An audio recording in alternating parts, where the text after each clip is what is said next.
Passado das 5 horas da manhã do dia 1º de maio de 1977, na praia de Stella Maris, Salvador, Bahia, em meio à ventania, uma senhora que catava materiais da ressaca do mar para ajudar no orçamento de casa, se deparou com algo que de longe parecia ser um objeto maior do que geralmente era encontrado naquele trecho. Ao chegar perto, ela se deparou com o corpo de uma criança desfalecida na areia, enquanto as ondas ainda batiam naquele pequeno corpo. À sua frente, ainda avistava ao longe mais 4 corpos, todas crianças. A princípio, acreditavam os populares que alguma embarcação havia naufragado com toda uma família dentro.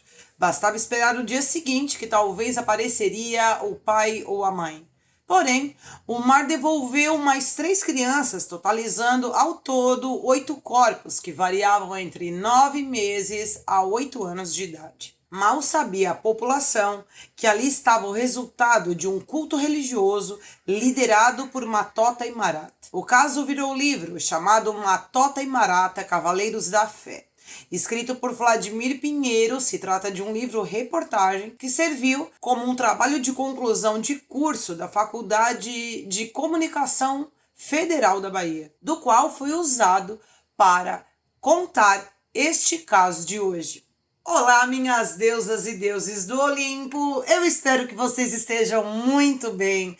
Aqui é a Cris Nunes e sejam todos muito bem-vindos ao canal Doc Criminal. Bem, eu peço já no início do vídeo que vocês me deixem aquele like, comentem aqui embaixo nesse vídeo bastante, assim vocês colaboram conosco, fazendo com que o YouTube entregue para muito mais pessoas o nosso canal aqui dentro da plataforma. E se caso tu não é inscrito, te convido a se inscrever nesse humilde canal, será maravilhoso tê-los como nossa companhia. Ative o sininho de notificação para não perder nada que rola por aqui. E dados os recados da missa, vamos para o caso.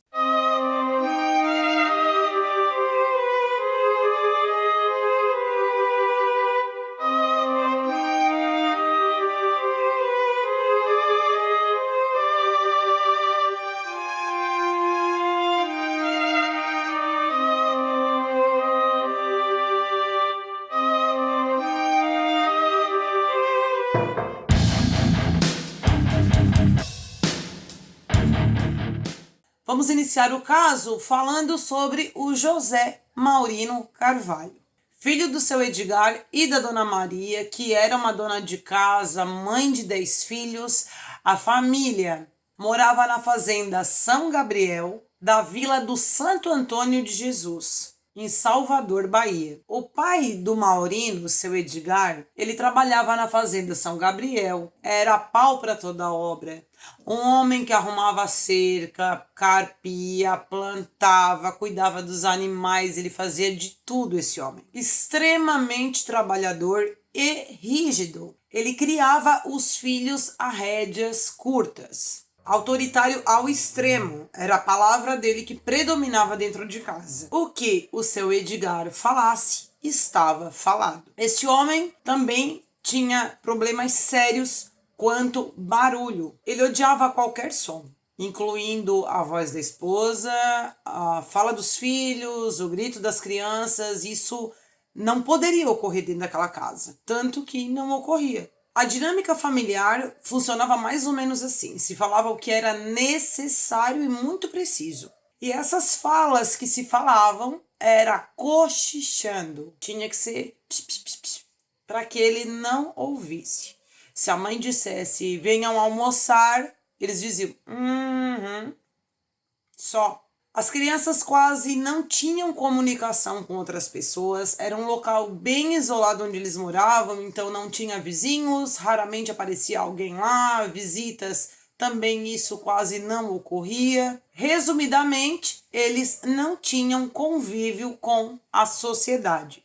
Era uma família que também não participava de nenhum rito religioso, os pais não rezavam, a família não rezava, não tinha nada disso. Era silêncio absoluto. Seu Edgar, ele só ouvia mesmo o barulho dos animais. Esses podiam gritar, mas os filhos não poderiam falar. A mão do seu Edgar também era pesada demais. E não era um pai que batia consecutivamente nos filhos. Ele batia uma vez só na vida de cada um, né? Porque se uma criança apanhasse dele, ela lembraria para sempre. Então ela não queria apanhar de novo. Portanto, o Maurino lembra de ter apanhado do pai uma única vez apenas e não quis experimentar mais, entenderam? E não é fácil um pai sustentar uma família com 10 filhos mais a esposa. Então era uma família sim que passava muitas dificuldades, eles passaram fome algumas vezes e quem ajudava um pouco o seu Edgar era o filho dele mais velho, chamado Leandro. Até nesse período que o Leandro estava em casa, era um pouco mais fácil. Porém, o Leandro ele fez 18 anos e resolveu sair da casa dos pais e foi trabalhar na principal linha férrea leste brasileiro, que ligava a estação da Calçada de Salvador até São Francisco, em Alagoinhas. A família sempre procurava saber do Leandro e, para isso, eles iam até a estação ferroviária, se alguém tinha notícias do Leandro, e realmente as notícias eram notícias muito boas. O Leandro estava muito bem e inclusive financeiramente teve uma melhora de vida. E a partir disso a família seguiu o seu Edgar, a Dona Maria e os 9 filhos. E o Maurino, por sua vez, foi crescendo, era um guri magro, moreno, por volta de 1,65 m de altura, bem baixo. Ele era um guri que também não suportava barulho, não suportava risada, não gostava muito dessa questão social. Estudou até a 3ª série do primário e encerrou seus estudos por aí, mas ele tinha um sonho, ele tinha um grande sonho de um dia se tornar um juiz de direito. Chegou a conhecer a Maria, uma moça que morava próximo da região onde ele morava. Inclusive queria se casar com ela, mas o seu Edgar disse que não, que ela não era boa moça para o filho. Aí o Maurino também desiste e não enfrentou o pai nada, ele simplesmente concordou. Logo ele começa a pensar, então, quem sabe, né, namorar com a prima. Mas ficou só no pensamento mesmo, porque ele já sabia que o seu Edgar também não ia aceitar. Parece que o seu Edgar não se agradava muito das moças que tinha por ali. Nenhuma delas seria boa o suficiente para o filho dele. E o Maurino, por sua vez, também não insistiu na questão da prima e deixou por isso mesmo. E por isso mesmo que ele desiste de casar. Entre o final da década de 60 e o início da década de 70, Salvador alcançou o primeiro 1 milhão de habitantes, sendo a maioria delas vinda do interior do estado. A economia de Salvador crescia desde 1939, com a descoberta do poço de petróleo chamado Petrolífero Lobato e com a criação do Centro Industrial de Arataú em 1967. Como Salvador era a grande oportunidade, o Maurino, assim que ele completa 18 anos, em 1966, ele, com um pedaço de papel escrito o endereço do primo dele que morava em Salvador, ele se joga para lá. Quando ele chega na capital, se depara com aquele monte de gente, casas diferentes, prédios e tudo mais. Ele mal acreditava no que ele via, mas o que ele relata é que o que gravou nele era como as pessoas falavam bonito. Ele já se alista no exército e mora com o primo. Ele escolhe se alistar no exército justamente porque ele não tinha estudos e também ele sabia que os militares não sorriam, eles tinham uma disciplina e ele achava maravilhoso ter disciplina, então era isso que ele queria. Mas as coisas não ocorreram como o Maurino imaginava. O exército era pesado demais e não deu certo, morar com o primo também não deu certo. E vai morar sozinho no bairro Iapi. Eu acho que é assim que se pronuncia. Se não for, vocês me corrijam aqui embaixo nos comentários. E ali ele consegue 2 empregos. De manhã ele trabalhava na sorveteria e à noite ele trabalhava no bar do Bonfim. Passado bastante tempo, até que ele já estava empregado em 2 empregos, estava pesado, trabalhar aqui, trabalhar lá, ele consegue um outro emprego, mas ele fica no lugar só em período integral, o que facilitou muito para ele. Esse emprego era no restaurante Fronteira, ele servia bebidas, limpava as mesas, varria o chão, atendia os clientes. Como ele queria se tornar, quem sabe um dia, um juiz, ele volta a estudar. Quem sabe conseguir um emprego melhor através dos estudos, tudo. Só que era pesado para ele estudar à noite. Alguns clientes bebiam demais, ele tinha que esperar a pessoa sair para poder, então, ir embora. Às vezes faltava aula, às vezes chegava atrasado. E aí, com isso, foi indo, ele acaba desistindo dos estudos. E estando já na capital fazia 3 anos, quando ele estava com 21 anos, foi quando pela primeira vez o Maurino teve uma relação, né, uma relação com uma mulher, que foi bem rápido e um pouco sujo. E ele ficou com muito medo de ter pego uma doença. E devido a esse fato de estar com medo de ter pego uma doença, ele ficou meio neurótico durante 1 ano, que ele não podia nem ver mulher na frente dele. E esse medo, segundo ele, foi passando com o tempo, mas passou. E foi durante esse período que também ocorre uma mudança na vida do Maurino. Ele consegue um emprego numa loja de móveis chamada Porvir. Inclusive, ele gostava muito de trabalhar nesse local, gostava dos patrões, os patrões gostavam dele, ele gostava dos colegas, e nesse lugar, nessa loja de móveis, ele trabalhava com entrega. Então foi muito bom para ele na questão social. Conheceu vários bairros de Salvador. Ele tinha uma mania também de ir para frente do estabelecimento da loja, ver os crentes que ficavam gritando na rua que Deus ia voltar, aquelas profecias. Achava graça, porque ele não acreditava naquilo, né? Visto que a família dele não era uma família religiosa. E diante disso, um colega de trabalho acaba dando para o Maurino uma Bíblia bastante usada, mas que o amigo dele o presenteou. E um dia, aleatoriamente, na rua, ele vê um homem muito bem vestido pregando a palavra de Deus. Só que desta vez, diferente das outras, havia umas pessoas prestando atenção no que ele dizia. E aquilo chamou a atenção do Maurino. O pastor falava sobre castigo, fé, arrependimento, mas o que o Maurino pensou não era sobre o que o homem estava falando, sobre o que ele estava pregando. O que ele observou foi como aquele homem falava bem e como ele falando bem atraía olhares, atraía pessoas e quem sabe multidões. Visto aquele cidadão com uma grande reverência, ele pensa, se um dia eu for crente, eu quero ser que nem ele. Só que eu não vou pecar de jeito nenhum. E foi assim que ele resolve um dia ir visitar a Igreja Batista Missionária. Segundo Maurino, alega que parecia que ele estava em transe. Do nada, ele começou a chorar. Era uma paz inexplicável. E cada culto que ele participava, ele se sentia cada vez mais completo. Havia uma pregação que ele fez questão de gravar na cabeça dele quanto à passagem, né? De Abraão, quando Deus exige de Abraão uma prova de fé, e daí Abraão vai fazer o sacrifício do próprio filho. E no último momento ali, quando Abraão vai fazer o sacrifício do filho, Deus diz para ele que a prova de fé dele estava aprovada. Então assim, a vida do filho é salva. Uma outra passagem também gravada muito bem por Maurino é quanto ao livro de Paulo no Novo Testamento, que conta a história de Saulo, que era um furioso perseguidor de cristãos. Até que a voz de Jesus diz que ele deveria obedecer somente a Deus. E ele acaba enxergando uma luz que deixa ele cego por 3 dias. Do qual ele entende que foi curado, se converte, passa a ter um outro nome, que é Paulo. E a partir dali, Maurino promete a ele mesmo que também seria como Abraão e como o apóstolo Paulo.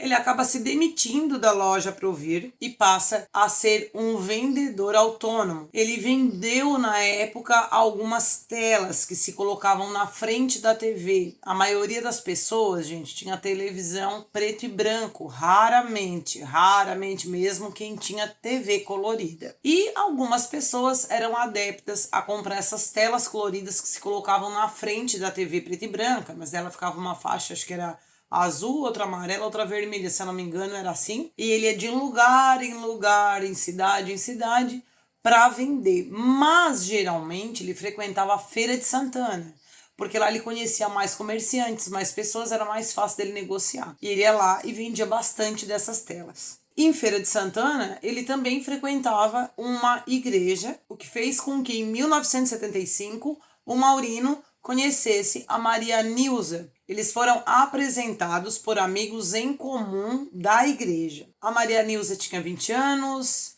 pequena, magra, frágil, cabelos castanhos. Porém, a Maria Nilza, ela estava em Feira de Santana na casa de amigos, porque ela não morava ali. Ela estava em Feira de Santana porque precisava organizar os documentos da escola, que ela tinha estudado em Feira de Santana e queria uma transferência dessa escola em Feira de Santana para a Barra do Mundo Novo. Quem era a Maria Nilza?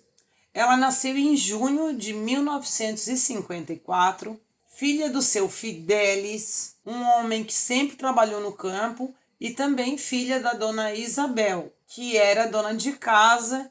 A Maria Nilza possuía 2 irmãos homens. Ela era uma criança que não gostava muito de brincar.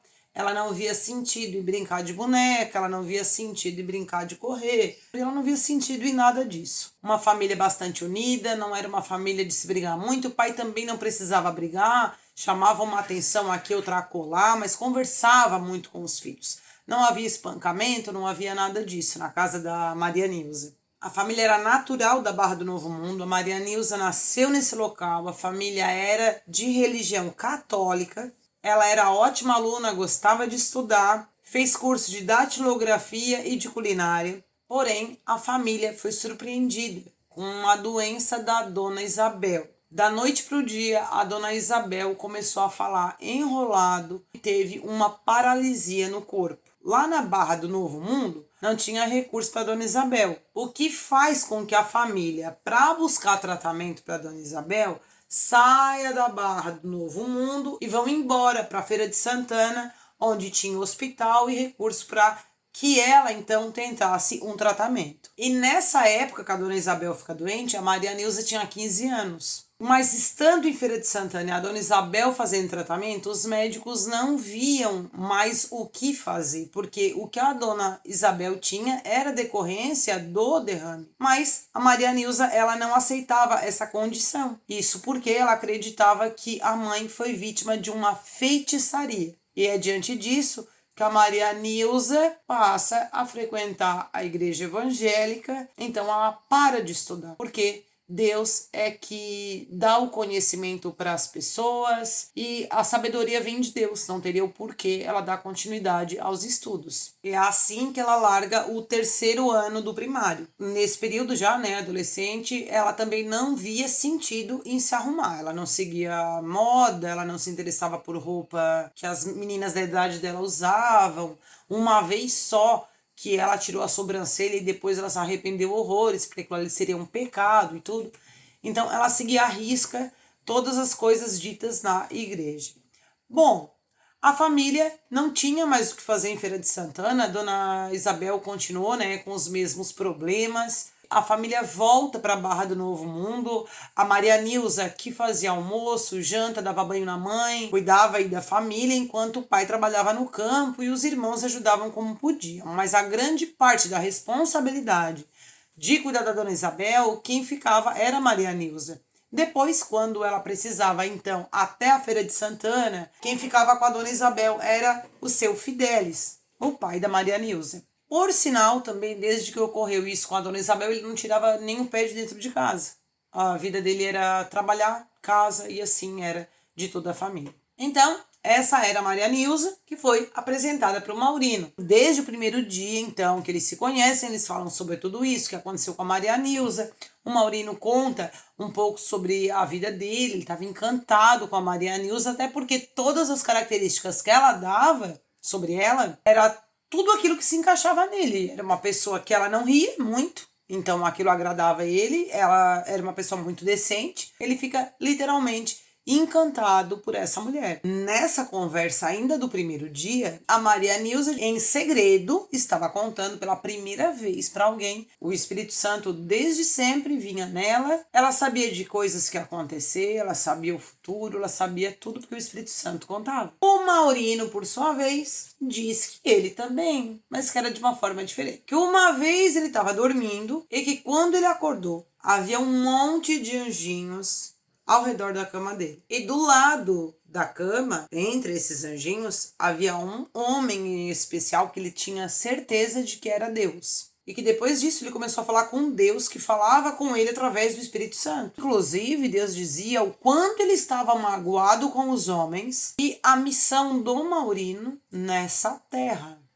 E nessa conversa, eles fixam um namoro já a partir desse primeiro dia. Mas isso, gente, era bem natural antigamente de acontecer. Assim, eles conversavam, tal, ali, eles já estavam namorando, sério. Era assim mesmo. Estamos namorando, Maurino volta para Salvador, enquanto a Maria Nilza ainda permaneceria em Feira de Santana para resolver essas tais documentações escolares. Cada vez que eles se encontravam, o assunto deles era a Bíblia, era Deus, era Espírito Santo, era isso direto. E ambos passam a pregar na rua para as pessoas. Mas vocês podem se perguntar assim, tá, mas se Maurino não tinha nenhuma cultura religiosa, será que em pouco tempo ele saberia tantas coisas bíblicas para pregar na rua? Claro que ele não sabia, mas a Maria Nilza dizia para ele o que ele tinha que falar. No fim do ano de 1975, o Maurino, que tinha trabalhado o dia inteiro, parou de trabalhar e ia seguir até a sua casa de a pé. Quando ele dobra a esquina para a casa dele, ele vê um homem todo de branco. Esse homem que se vestia todo de branco, segundo o Maurino, tinha um rosto iluminado, ele tinha certeza que era Cristo. E na visão dele, devagarzinho, esse homem assumindo.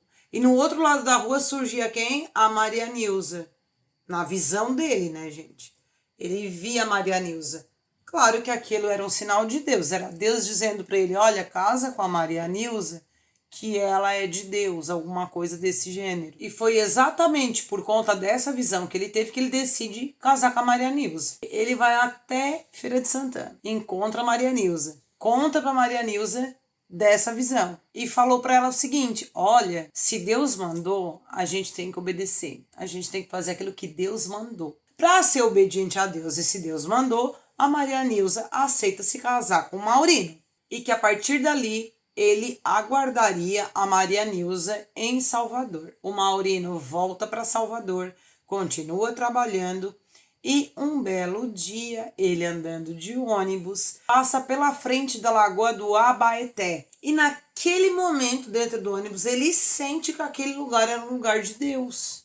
Para o ônibus, desce do ônibus, corre para esse local. Começa a orar, começa a sentir a presença de Deus e ora mais um pouco. Diz que ali não é a lagoa do Abaeté, ali é um Monte das Oliveiras. Ele recebe uma ordem divina que ele tem uma missão na Terra. Além disso, ele ouviu Deus dizer o seguinte, que depois do casamento dele com Maria Nilza, ela engravidaria rapidamente e que ela teria um filho menino, que nem Jesus Cristo, e que o povo seguiria esse Jesus Cristo. Os discípulos, enfim, era isso que Deus queria dele.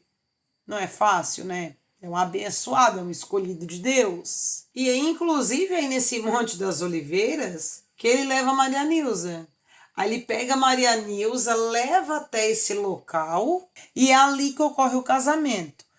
O casamento ocorre sem padre, sem pastor, sem testemunha, sem pai dela, sem mãe dela, sem ninguém, não tem nada, familiar, nada, é só os dois. Por que só os dois? Quem que tá acima desse casal abençoado para fazer um casamento? Ninguém, então não precisa de nada. Só os dois bastaria. Ali mesmo eles juram amor eterno, fidelidade um com o outro e pelo poder da força de Deus e do Espírito Santo. E no Monte das Oliveiras que eles consagram, né, minha gente, o casamento ali, né, o rally rola no Monte das Oliveiras. Mas eles só deitaram no Monte das Oliveiras e fizeram o rally rola porque também Deus mandou, esqueci de contar essa parte. Maurino passa a se chamar Matota e a Maria Nilza passa a se chamar Marata. Acredita-se que eles tenham trocado os nomes no dia do casamento. Isso nunca ficou claro qual foi o dia que eles trocaram de nome.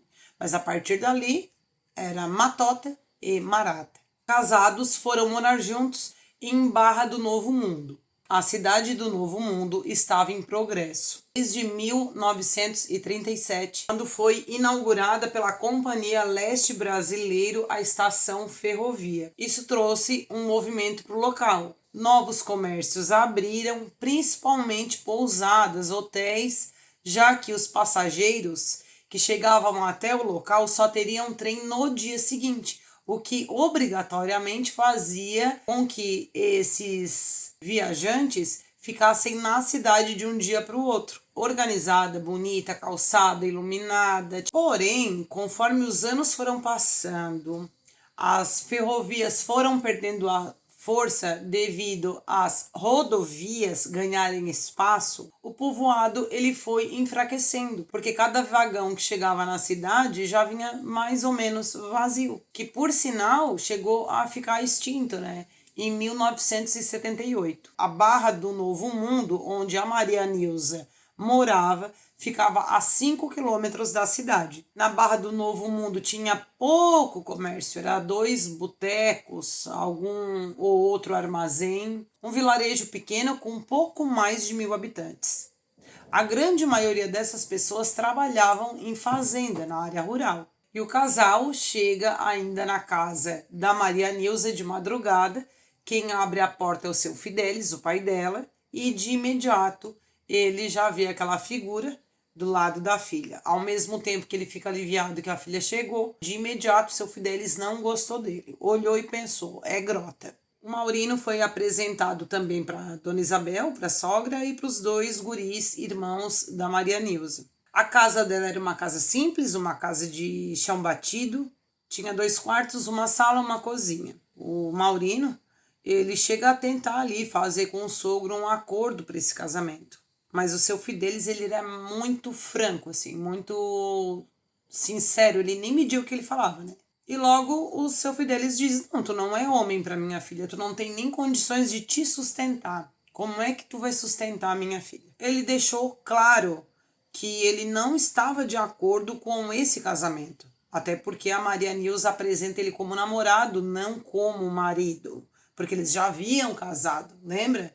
Mas ela disse que é o namorado dela. O seu Fidelis ainda chama a Maria Nilza em particular e diz a seguinte frase para ela, que eu até achei muito interessante e nunca havia ouvido alguém falar isso, que é: o cedo tem jeito, o tarde não tem. Ou seja, que rompesse com aquilo enquanto houvesse tempo. A Maria Nilza ela não ouviu o pai dela, porque ela acreditava, né, que ela teria então uma missão junto com o marido no mundo. Grande parte do tempo, do dia inteiro, os 2 passavam lendo a Bíblia, rezando. Eles gritavam muito, rodavam dentro do quarto, clamavam, cantavam também. O seu Fidelis tinha vergonha dos vizinhos, de quem passava na rua, porque todo mundo ouvia aquela coisa estranha. E é aquela coisa estranha que o seu Fidelis não entendia o que era, eram as línguas estranhas. Para eles, parecia os 2 loucos dentro de casa. A paradinha que eles faziam de gritaria, essa coisa toda fervorosa assim, era somente para ir na igreja. Essa igreja era a igreja que a Maria Nilza frequentava. Era essa a igreja dela. E ela continuou indo com, então, agora marido. Mas na igreja ela também o apresentou como namorado. O que acontece é que em 1965 chegou um grupo de crentes pelo trem. Eles se estabeleceram na cidade de Mundo Novo, formando ali a igreja pentecostal Assembleia de Deus. Os cultos, eles eram liderados pelo pastor Agenor, também era dono da barbearia Menezes, no centro da cidade. A igreja ficava na cidade, mas vez ou outra o pastor Agenor ministrava esses cultos na Barra do Mundo Novo, que é onde a Maria Nilza frequentava. Geralmente, as pregações do pastor Agenor se referiam a como o diabo ele se esconde atrás do cigarro, da bebida. Outra coisa que ele fazia no culto era perguntar se alguém ali aceitava Jesus, aceitava Deus, e logo que alguém dissesse que sim, logo a pessoa era convidada a dar o seu depoimento como um pecador. Foi o que aconteceu com Matota, porque daí ele disse que aceita Deus, e é a primeira vez ali que ele tem a oportunidade de pregar, né, a dizer para a população que estava naquele local o quanto ele era pecador, nessas falas dele no culto, do quanto ele foi abençoado. Os fiéis começaram a elogiar muito o Matota, o Maurino. Enquanto isso, seu Fidelis começou a perceber que passou dias, passou semanas, estava passando um mês e o Maurino nem aí para se preocupar em trabalhar. Ele toma uma atitude. Ele chama o Maurino e diz o seguinte: eu consegui um serviço para ti. Vamos lá roçar um pasto que tem gente precisando para trabalhar. Eu vou te levar lá para te começar a trabalhar, tem que fazer alguma coisa. O Maurino, por sua vez, vendo que o sogro chamou ele para trabalhar, ele ficou meio sem graça de dizer que não, ele vai. Quando ele chega no local, o seu Fidelis vê que ele não sabia roçar. Como que pode esse rapaz ter vindo lá da fazenda de São Gabriel e não saber roçar? Ele não sabia nada, ele dava uma roçada e parava. Ele tava quase morto, suador batia um suador nele que, nossa. Tava o dia inteiro e ele não tinha feito quase nada e tava quase morto. Acaba o dia e ele já mostra a mão pro sogro. Ele diz assim: olha aqui a minha mão, tá vendo a minha mão? Esse serviço aqui não é pra mim. Deus não quer isso pra mim. A minha mão tá toda machucada. Deus não quer que eu trabalhe. A mão dele não tava machucada porque ele não tava acostumado a pegar numa foice, gente. Deus não queria que ele fizesse força nenhuma. Por isso que ele estava com a mão machucada. Era um sinal de Deus que ele não iria mais. Quando chegou perto de casa, ele vai correndo para dentro de casa. E o seu Fidelis vai para trás da casa tomar banho. Eu acredito que eles não tinham um banheiro assim, chuveiro. Então ele vai lá de canecada tomar banho, seu Fidelis. Enquanto seu Fidelis ouve o Maurino dizer o seguinte para Maria Nilza: "Tais vendo as minhas mãos? Isso aqui é as chagas de Cristo. Deus não quer que eu trabalhe. Eu não vou mais trabalhar. A partir de agora eu vou cumprir a minha missão. É para isso que eu tô aqui." E ali era o momento, então, de unir rapidamente um grupo e iniciar o que seria, então, a missão desse casal. Mas não demorou muito, foi só ele dizer isso para Maria Nilza que o Espírito Santo baixou nele, começou aquela gritaria, aquela pulaçada, os dois. A loucura dos dois era tanta que até um feixe de luz que entrasse no quarto era a presença, era o Espírito Santo ali. Não era o sol, não era. A Maria Nilza, ela tinha conhecimento de alguns fiéis da igreja, que participavam da igreja com ela, mas que trabalhavam lá na fazenda, que é a Fazenda Havana. A Fazenda Havana tinha vários trabalhadores, era uma fazenda enorme. Haviam trabalhadores que moravam mesmo na fazenda e outros que eram moradores da Barra. Vamos até lá fazer uma visita para eles e a gente começa a conversar. E é nesse período ainda que a Maria Nilza apresentava os primeiros sintomas de gravidez. Sobre a Fazenda Havana, ela ficava localizada na Barra mesmo, lá do Mundo Novo, e ela era destaque em Salvador na década de 70 pela criação de gado Nelore. Eram mais de 600 cabeças de gado, distribuídos em uma grande extensão de terra. O dono das terras era o seu Vavá, morava na capital, raramente ele ia até a fazenda, por isso que ele contava com a ajuda do filho dele, Alberto Teles da Silva, para administrar a fazenda. Mas esse filho, ele também não ficava muito tempo na fazenda. Ele passava grande parte do tempo em Salvador. Mas contava com a ajuda do Godofredo, que era o gerente da fazenda. O Godofredo, ele não era da Barra, mas ele foi contratado para cuidar da fazenda. Já era um funcionário de bastante confiança. Estava com eles há mais de 10 anos. Um homem de 50 anos, responsável. Então, praticamente, a fazenda ela ficava na mão do Godot, e por sua vez distribuía as tarefas para os funcionários, conseguia administrar ali as casas, o que necessitava, o que não para a fazenda, o que facilitava tanto para o seu Vavá quanto para o filho dele. E dentro da fazenda, como eu disse para vocês, alguns funcionários moravam lá, que eram pequenos vilarejinhos, e também eram casas construídas de barro, que nem a casa da Maria Nilza. Foi quando a Marata, junto com Matota, foram até esses grupos. A princípio, ele não chegava já falando de Deus, ele falava outras coisas. Quando dava uma oportunidade ali, ele começava a pregar. Mais ou menos assim. O pessoal estava trabalhando, sentaram para tomar um café lá na roça. Ele caía em cima falando sobre Deus. Isso foi seguidas vezes. Alguns trabalhadores não suportavam mais. Começou a já dar uma confusão. entre um trabalhador, inclusive chegou até a ter briga mesmo corporal com relação ao Matota. Daí o que acontece? Matota vai embora. Passa um dia, passa dois, vem quem? A Maria Nilza sozinha. Porque daí ninguém iria brigar com ela. Para apaziguar o negócio, ela vinha na frente, não passava muito tempo, tá? No dia seguinte, o Matota voltava ali. Mas o fato é que eles chegaram a conseguir ali um grupo, sim, de pessoas que começaram a dar ouvidos ao que o Matota dizia. Até porque ele pegava muito pelo medo.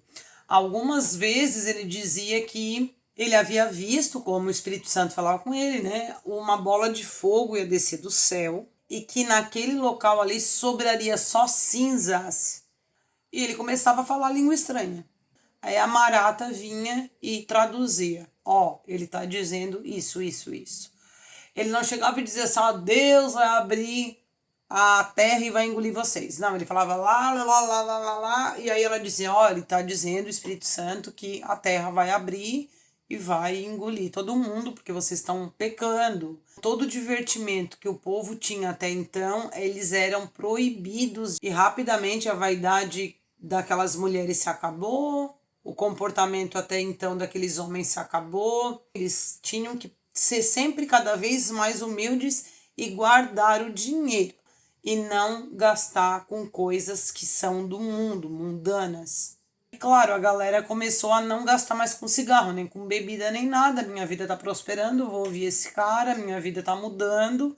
Ninguém do grupo podia usar relógio. O relógio, ele era algo proibido. Relógio de pulso, relógio na parede, relógio não pode. Porque os apóstolos de Cristo não tinham relógio. Então, eles também não tinham o porquê ter relógio. Essa galera já começou a vender os relógios que tinham, porque era pecado. E é assim que forma a religião de Matota e Marata, chamada Igreja Universal Assembleia dos Santos. No fim de novembro para dezembro de 1976, nasceu a filha do casal. Não veio um menino, como ele havia dito que era o Jesus Cristo. Veio uma menina, da qual a Marata deu o nome de Biulene. Aí ele disse, não, isso aqui não é uma menina, não é Biulene, porque não é uma menina, é um menino. Aí baixou o Espírito Santo nele, aí ele falou com o Espírito Santo disse o quê? Que ali tinha um corpo de uma menina, mas não era uma menina, era um menino, porque Deus havia castrado esse menino ainda no período de gestação, que era para tornar ele puro, para ele nunca pecar. Então não podia ter aquele nome. Sabe como é que o Matota chamava a criança, a menina? De Morotó. Então a Biulene era Morotó. Ele insistia em dizer que aquela menina era um menino. E ai de quem não concordasse. Inclusive o seu Fidelis chamava de Morotó. E todo mundo chamava de Morotó, porque era um menino puro, era um santo. Ele dizia com o maior orgulho do mundo que o filho, Morotó, ele nasceu com 3 poderes ou dons divinos: a fé, a sabedoria e a ciência. O fato é que depois do nascimento da criança, o casal decide ir morar na casa de 2 irmãs, que é a Maria da Paz e a Maria Alves. Porém, era um local que não tinha janela, não tinha ventilação e tinha só uma cama de solteiro. Mas fica desse jeito estabelecido ali: Matata, Marota e Morotó, nesse quarto. Haviam mais crianças na casa, que é José Carlos, Rosemary e Ledina, de 9 anos, que também trabalhava na fazenda. Filhos de Maria da Paz com um rapaz chamado João, com quem ela teve o primeiro relacionamento. E a Núbia, fruto do segundo relacionamento, do casamento, né, que a Maria Paz tinha com o Godô. A Maria da Paz trabalhava como doméstica na fazenda, casada, como eu disse, com o Godofredo, que era 30 anos mais velho que ela. O Godô tinha 56 anos, gerente da Fazenda Havana, braço direito do seu Valdomiro Brandão. Nesse período, já morando na casa das irmãs, o casal já tinha alguns seguidores, que se somavam um pouco mais de 10 pessoas. E essas 10 pessoas, elas ouviam o que desse pastor? Que se elas saíssem da igreja, elas ficariam cegas, ficariam doentes, ficariam loucas, elas perderiam a sua sanidade mental. Então, elas tinham pavor de sair dessa igreja fundada por eles. Tudo isso, gente, gerado à base do medo. Havia uma regra praticamente: fazer tudo e ouvir tudo o que o Matota e a Marata diziam, porque eles é que tinham o dom de receber essas mensagens. Um dos lavradores da fazenda, o seu José Catarino, já era um senhor de idade, casado com a dona Almerinda. Ele tinha 68 anos, quando ele foi convencido pela esposa a seguir Matota e Marata. Tanto o casal quanto os filhos trabalhavam também na fazenda. Dos 7 filhos, 2 se juntaram à Universal Assembleia dos Santos. Janilton, 21 anos, e Marilene, 24, a única mulher da família, e que ela teve uma filha com um homem da região, a pequena Márcia. A menina tinha apenas 3 anos. Também na fazenda viviam Lorisvaldo e Romildes, que eram irmãs de Maria Alves e Maria da Paz. As 4 eram filhas do velho Sérgio Alves Araújo e a dona Arlinda. Mas os pais viviam na Barra desde o nascimento do 5º filho da Maria da Paz. E esse 5º filho da Maria da Paz, quem cuidava era os avós. Essa criança não ficava com a Maria da Paz. Como as filhas começaram a insistir muito para a dona Arlinda participar da religião tal, ela acaba entrando para a religião de Matota e Marata. Porém, o marido dela não gostou nada da história e ela acabou sendo obrigada pelo marido a sair da religião.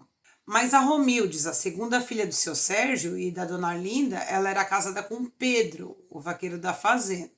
Ela trabalhava lá, já na fazenda, quando ela conheceu o esposo. Um rapaz bem apessoado comparado com os outros homens da fazenda. Eles estavam casados há 3 anos e tinham 2 filhos, a Andréia e o Samuel. A outra irmã, a Lorisvalda, ela era casada com o Dário, natural da cidade de Baixa Grande. Vivia em Barra fazia 10 anos. Eles tinham 3 filhos.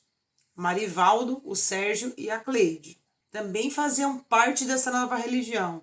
A Floraci, que ela era casada com o Nani, também vaqueiro da fazenda Havana.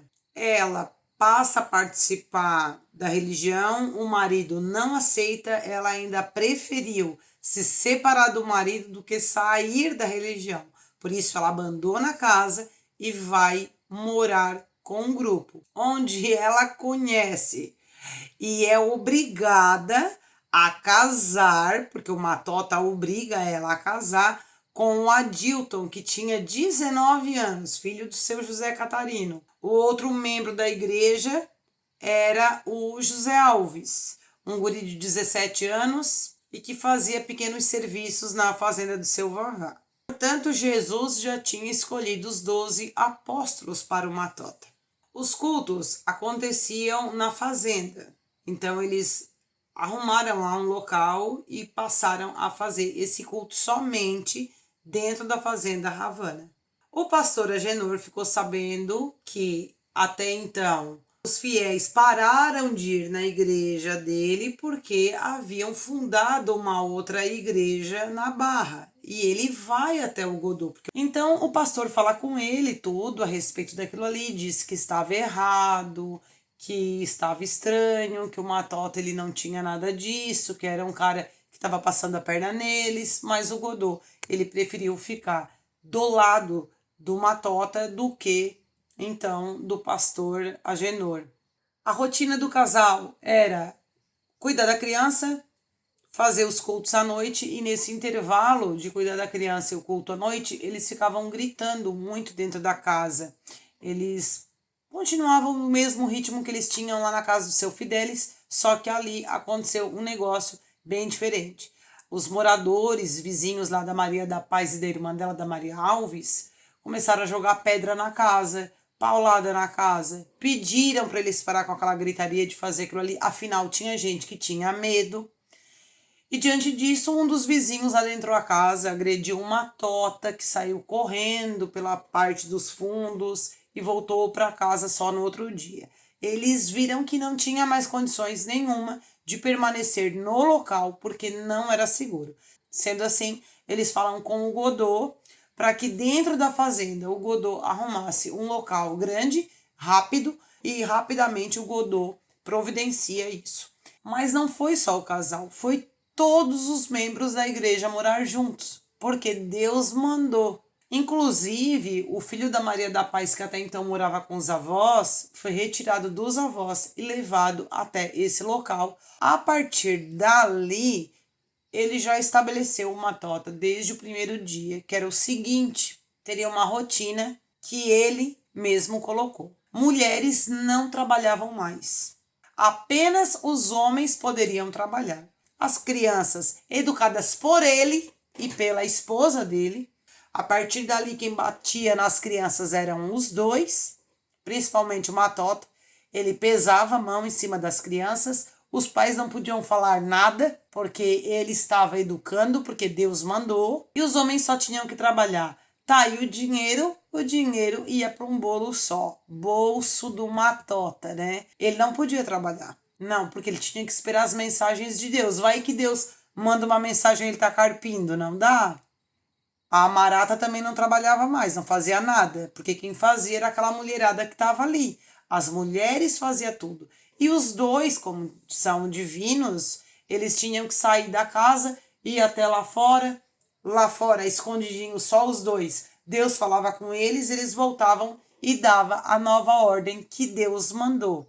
E na hora de dormir, vocês devem estar se perguntando como dormir essas pessoas, né? Devia ter em torno de umas 31 pessoas, com criança, adultos, tudo. Como esses casais iam ter privacidade? Então, não tem privacidade. Ah, então não tinha nada, né? Não tinha, tinha muito, inclusive troca de casal, porque isso pode. Uma tota dizia assim: hoje, Marata, Deus me disse que eu tenho que dormir com a fulana de tal, que também é casada, ou solteira, não interessa. Deus disse isso pra mim, ela dizia, então tá. E o esposo não falava nada, porque Deus mandou, ele vai dizer o quê? Se Deus é que sabe. Uma tota, ele podia escolher qualquer mulher ali para dormir, porque Deus mandou. E os outros homens, como é que funcionava? Os outros homens tinham que perguntar para Marata. Aí ela escolhia os pares. Era uma urgia toda noite. Então a galera não via a hora de acabar o culto, né? Porque acabar o culto e começar um outro culto. Uma tota diz que eles deveriam se batizar. Para o batismo ocorrer, precisaria que todos os homens tivessem calça branca, terno branco e camisa branca. As mulheres, saia comprida, branca e camisa. Quando eles têm a data marcada, porque isso era o Espírito Santo que determinava pela Marata, eles foram todos juntos até um açude com aquela roupa, que ficavam fora da fazenda, e se batizaram. Todos eles tiveram nesse dia o seu novo nome. A partir dali nascia uma nova pessoa. Apenas 2 não tiveram os seus nomes trocados, porque, segundo Matota, como o nome deles já era bíblico, não havia necessidade de trocar os nomes. Voltaram para a fazenda onde eles moravam lá, rezando, gritando, cantando, um chorando. A comunidade via aquilo e achou estranho aquela atitude, porque parecia uma cambada de louco, com perdão da palavra, parecia que eles tinham enlouquecido. A Maria Alves, que era irmã solteira da Maria da Paz, ela teve, por determinação do pastor, casamento com Antônio Davi, filho do seu José Catarino. O seu Sérgio, ele não tinha mais pais na vida dele. Ele sabia que as crianças lá estavam sendo agredidas, acaba falando com o padrinho da criança, se teria como esse padrinho ir lá roubar o neto dele daquele lugar e trazer para casa. Pois acreditem, esse homem consegue fazer isso. Ele vai a cavalo, se esconde, e quando o grupo estava lá no culto e aquela questão de receber o Espírito Santo, ele consegue chamar o menino no canto e pergunta para o menino: tu quer ir embora com teu vô? Assim que ele faz a pergunta, o menino já se joga nos braços dele, sobe no cavalo e ele leva o menino para o seu Sérgio. Além das crianças sofrer agressão, eles eram castigados. Eles amarravam a mão das crianças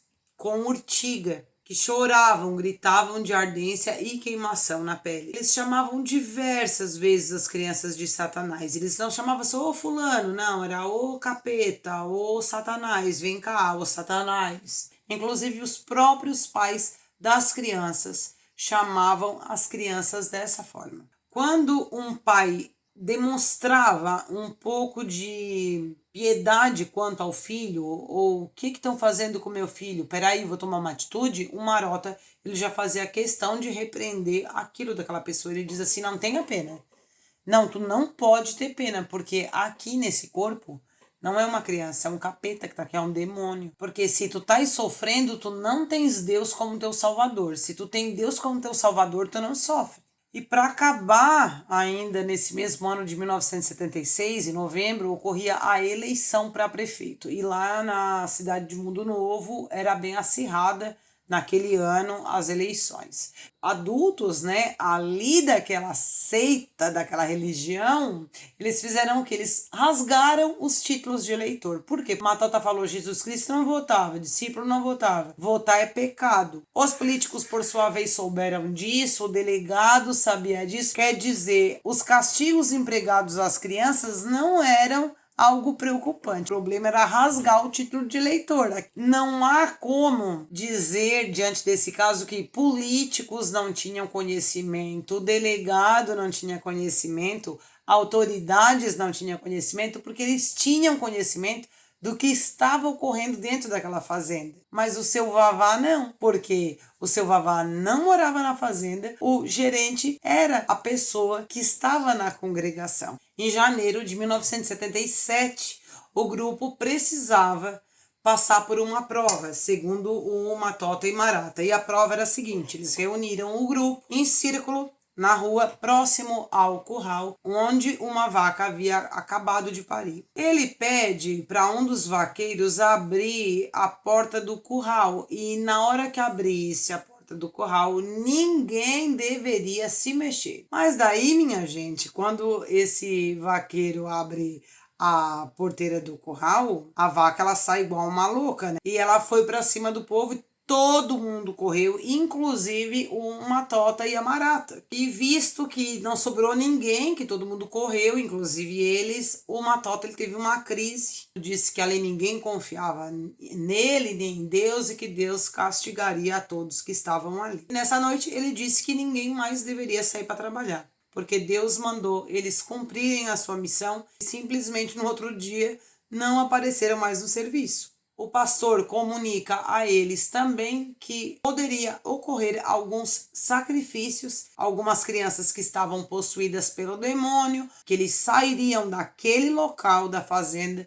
que eles iriam para um outro local chamado Monte das Oliveiras e que, a partir daí, eles deveriam seguir no mundo buscando fiéis, levando palavra de Deus em todo lugar que eles andassem. Quem fosse casado iria com seu par, quem não fosse casado seria um novo par. Ou seja, não é casado, junta um par. Todos concordavam com o sacrifício dos próprios filhos, todos concordavam em parar de trabalhar, todos concordavam com tudo que esse pastor dizia. A Marata ela disse que Deus diria o dia exato que eles deveriam partir da Barra do Novo Mundo para então o Monte das Oliveiras, mas que até lá eles deveriam vender tudo o que eles tinham, levantar o máximo de dinheiro que eles poderiam. Então teve pessoas que vendeu tudo o que eles conseguiram a vida inteira para ter.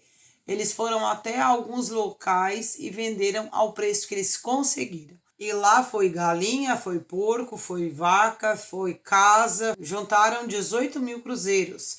Entregaram a Matota dia 16 de março, que avisou que no dia seguinte eles partiriam. Eles alugaram um caminhão para transportar o grupo. Foram correndo até dois, acho que armazéns que tinham na Barra. Compraram o máximo de comida que eles poderiam levar. E no caminho que eles seguiam de a pé para pegar esse caminhão, o Matota ele diz assim, antes de eu partir, eu tenho que passar num local para pegar mais uma ovelha. Sabe quem era essa ovelha? O sogro dele, seu Fidelis. Bate na porta do seu Fidelis, que vê a Marata correndo atrás do grupo. Ele não se despediu da filha e o Matota diz a ele que ele deveria seguir o grupo. O seu Fidelis disse que ele era qualquer coisa menos pastor. Eles partiram para a Feira de Santana no dia 17 de 1977, depois para o Areal, ou seja, as dunas da Lagoa de Abaeté. Esse era o tal Monte das Oliveiras. Eles chegaram no local às 10 horas da noite. Eles dormiram numa tenda improvisada, todos juntos como sempre. Usaram um resto de madeira, pedaços de plástico, palha, que serviam como lona.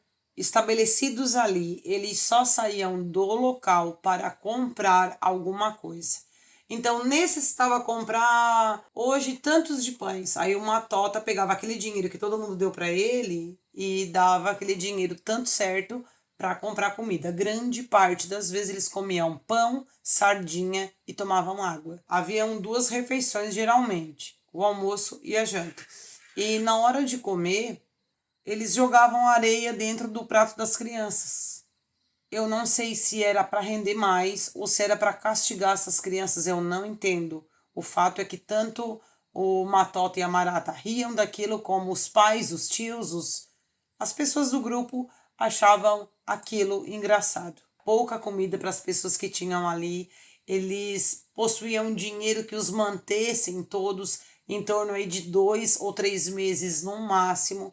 Eles tinham consciência de que a partir dali não teria mais recurso financeiro. O Matota resolve sair com um grupo e ir na casa de uma amiga dele que morava em Paripe. E aquele grupo vai caminhando, vai indo, todos maltrapilhos. Chegam na casa à noite, a casa não tinha ninguém, essa amiga do Matota não estava e eles ficam na rua. Com vento, com tudo, a filha da Maria da Paz, a Rosemary, tinha 9 anos. A menina começa a entrar em desespero, começa a chorar. O Matota ordena que deixasse essa menina para trás, numa pedreira onde se extraía o calcário. E ali ela ficou sozinha a noite toda e o grupo desapareceu.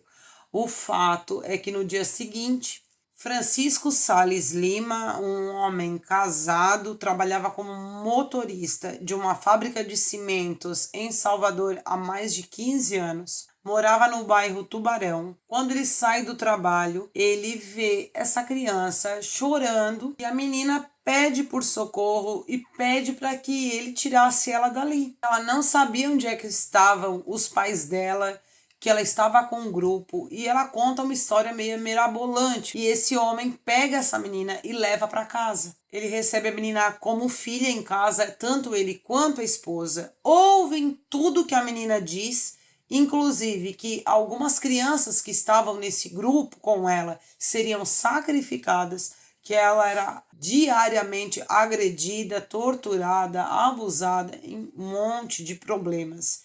Os dois ouvem aquilo tudo, vão até a delegacia de jogos e costumes. Chegando lá, o atendente o envia diante daquele caso para o ajuizado de menores. Para quê? Para que, se eles tivessem interesse de adotar aquela menina, eles poderiam adotar essa criança. E é assim que a menina permanece com esse casal. Enquanto isso, lá na fazenda, as pessoas viram que não aparecia Godot mais, não aparecia mais nenhum trabalhador. Eles vão até o tal local onde todos da religião moravam e se deparam com um caminho já cheio de mato, sujeira na rua, panela, pedaço de prato, tudo jogado. Não havia mais ninguém lá. Aí eles ficam sabendo, né? Eles foram embora, partiram. Juntou mais informações do pessoal da Barra e todo mundo sabia que o grupo religioso havia partido da Barra do Novo Mundo. Com a partida do Godot, quem assume a nova gerência da fazenda é o seu Luiz Guimarães, que era morador da Barra do Novo Mundo, que começa a tentar organizar novos funcionários para a função. Afinal, foram 21 pessoas adultas seguindo o grupo. Nesse período, quem chega novamente na Fazenda Havana é o José Alves, aquele guri de 17 anos. Ele foge do grupo e parte para a fazenda pedindo para o seu Vavá dá uma nova oportunidade para ele voltar a trabalhar, que ele fugiu do grupo. Daí ele contou tudo aquilo, que as crianças eram torturadas e que tinham tocado fogo na Bíblia, rasgado a Bíblia, aquela história toda que eu tenho contado para vocês até aqui. O seu Vavá ouve tudo aquilo, mas o seu Vavá meio que não acredita e acha a história meio fora de contexto e não faz nada, diz assim, não, então tá, já que estamos precisando de novos funcionários e a gente não arruma, então tu tá empregado novamente. No dia 29 de abril de 1977, o Matota e a Marata vão em direção à praia, lá eles recebem um anúncio de Deus, do Espírito Santo, voltam para o grupo e dizem que o dia do sacrifício estava próximo, que ninguém deveria se esconder, fugir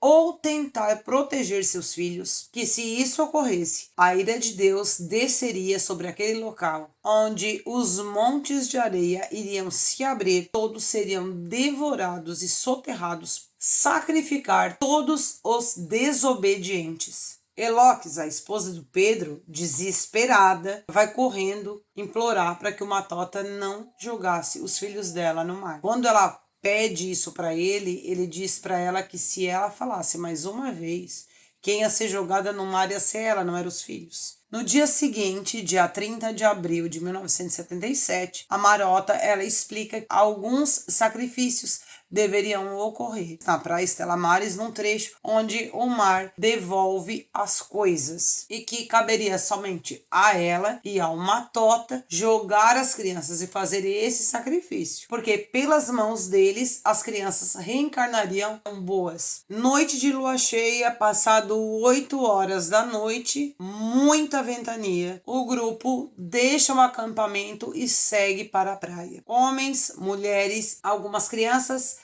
eram levadas nos braços dos pais, algumas estavam cochilando, outras estavam dormindo, outras iam caminhando e bem acordadas e sabendo exatamente o que ia ocorrer com elas. Eles chegam à beira-mar, ficam sentados ali durante um tempo. Quando foi quase 10 horas da noite, a Marata ela entra na água onde batia as ondas até a cintura, ponta para a beira-mar, faz um sinal onde alguém entrega para ela a primeira criança, que foi a Andréia, de 2 anos, que estava ainda dormindo quando a Marata pega ela nos braços. A menina era a filha de Fanuel e Romildes, ou seja, a Marata ela vira para o mar e sem rezar, sem falar nada ou qualquer oração, que eu acredito que era isso que o grupo esperava, ela joga a criança no mar. E a criança começa a se debater em torno de 1 minuto. Ela desaparece no mar. A Marata ainda estava na água quando o Matota pega um menino, Sérgio,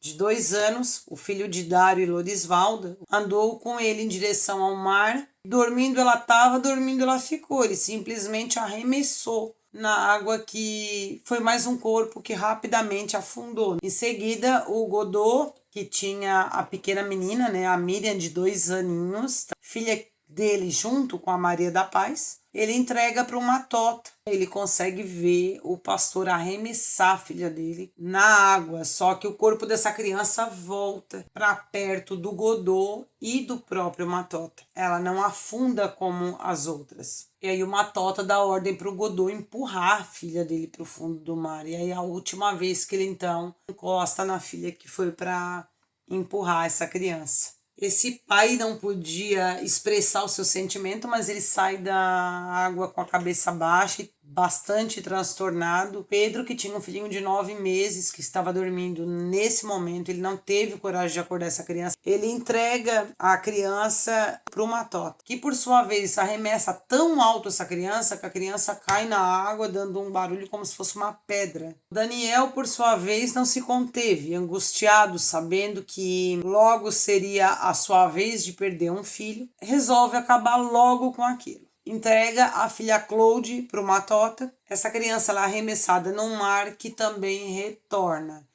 Mas dessa vez quem acaba empurrando a criança novamente para o fundo do mar é um outro membro da igreja que também estava na água. O mar ele foi ficando cada vez mais revolto e ninguém mais entrou para entregar filho nenhum para o pastor. Mas o Matota ele faz questão de sair lá da água e vir até a areia para pegar a menina Marta, de 4 anos, que estava acordada, sentada do lado da mãe dela. A menina foi levada pelos braços pelo Matota, segurada pelos braços enquanto a onda batia nela. Ela mal conseguia mais governar o corpinho. Ela começava a se debater, lutando pela vida dela, e ele afundando a menina e ela tentando sobreviver. Mas chega um momento que essa menina ela perde as forças, empurrada pelo próprio Matota. Logo, ele pega o Marivaldo, menino de 5 anos, também filho de Daniel e da Lorisvalda. O casal teve nessa noite 3 filhos sacrificados. Ele leva o menino para dentro do mar, levanta a criança, arremessa ela no mar,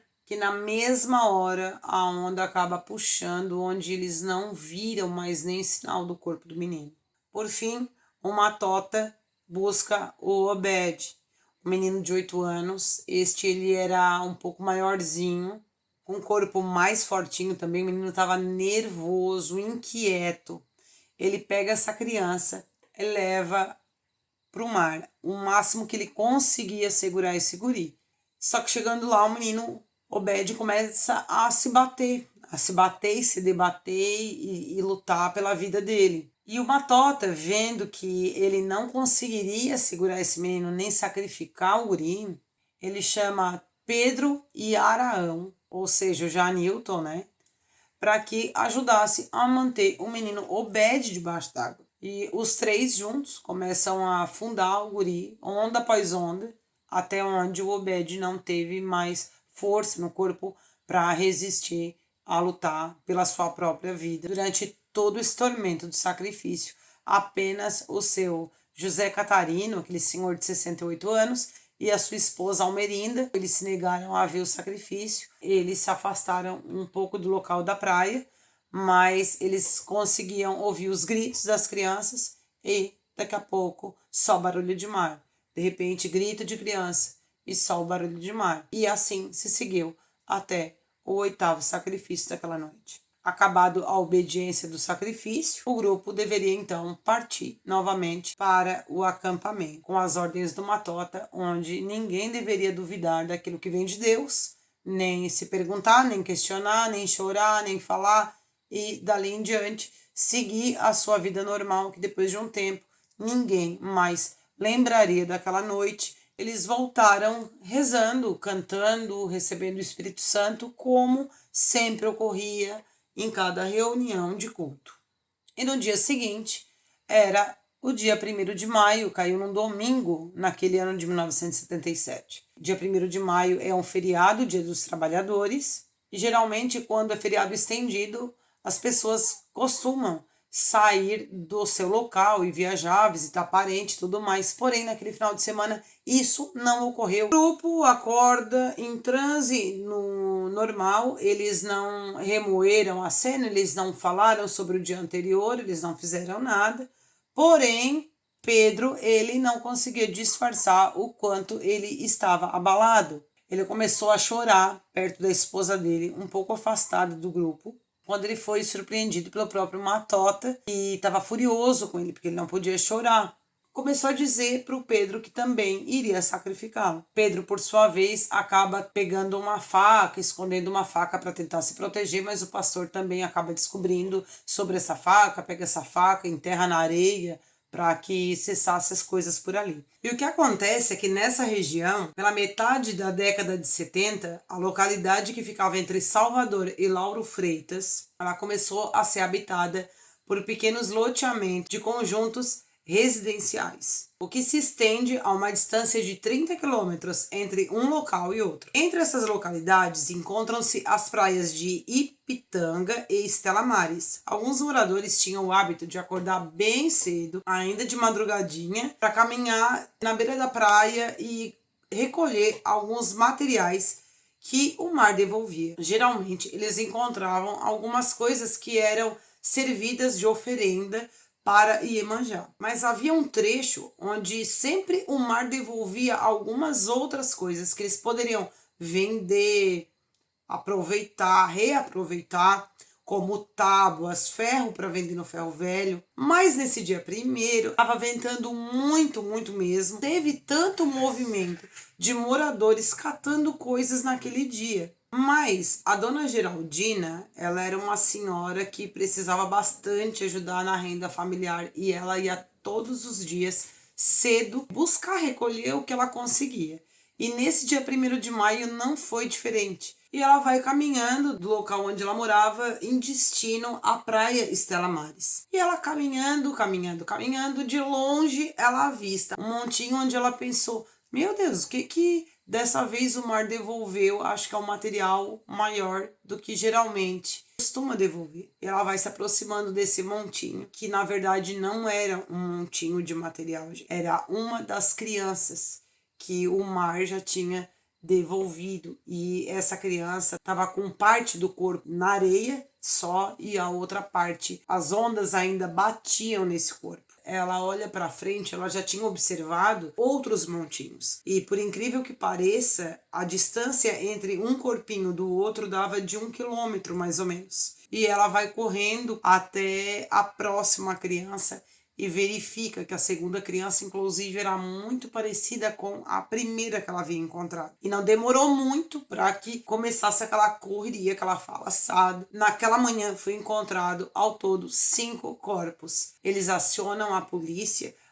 vai até o local, recolhe para que não fosse fotografado. A população acreditava, bem como até o delegado que fez ali a primeira ocorrência, que alguma embarcação havia naufragado e que bem provável que fosse uma família toda e que não demoraria muito, talvez naquele dia ou no dia seguinte no máximo, como já ocorreu outras vezes em caso de afogamento, de o corpo aparecer. Então eles tinham aquela esperança que voltasse o corpo da mãe e do pai. A polícia, quando chega no local, é a polícia de Lauro Freitas que encaminha o corpo das crianças para o IML de Nina Rodrigues. Os legistas, caso, eram Evandro Ferraz de Melo e Evandro Costa e Silva. Das 5 crianças encontradas, 2 delas eram meninas. Os corpos apresentavam as mesmas características: inchados, roxos, enrijecidos. Eles verificaram também que dos 5, apenas 2 crianças estavam vestidas.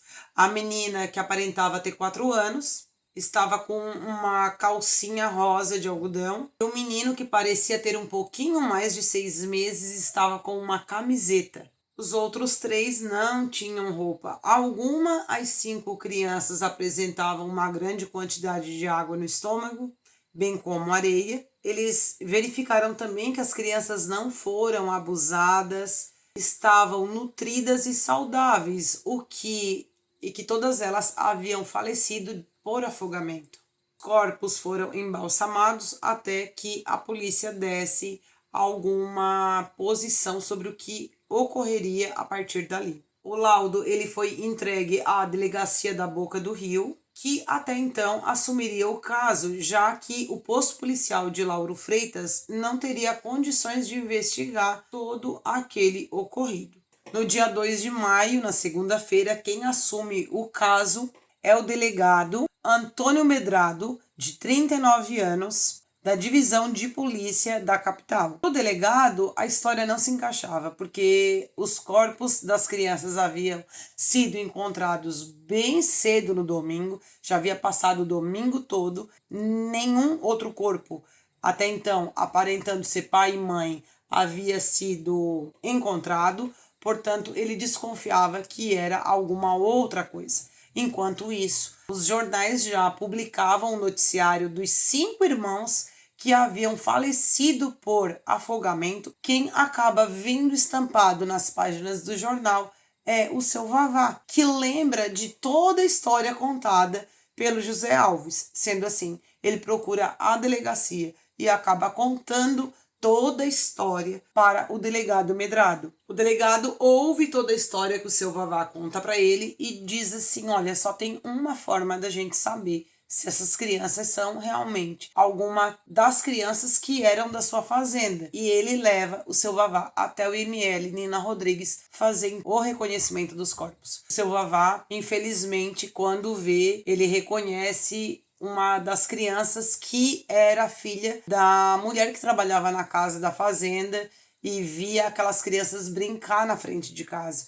No dia seguinte, os policiais vão até a fazenda Havana encontrar o guri José Alves, se ele poderia informar os policiais onde se encontrava esse grupo. O pescador Clarindo, conhecido por todo mundo como Nelinho, estava na praia próximo onde as 5 crianças foram encontradas.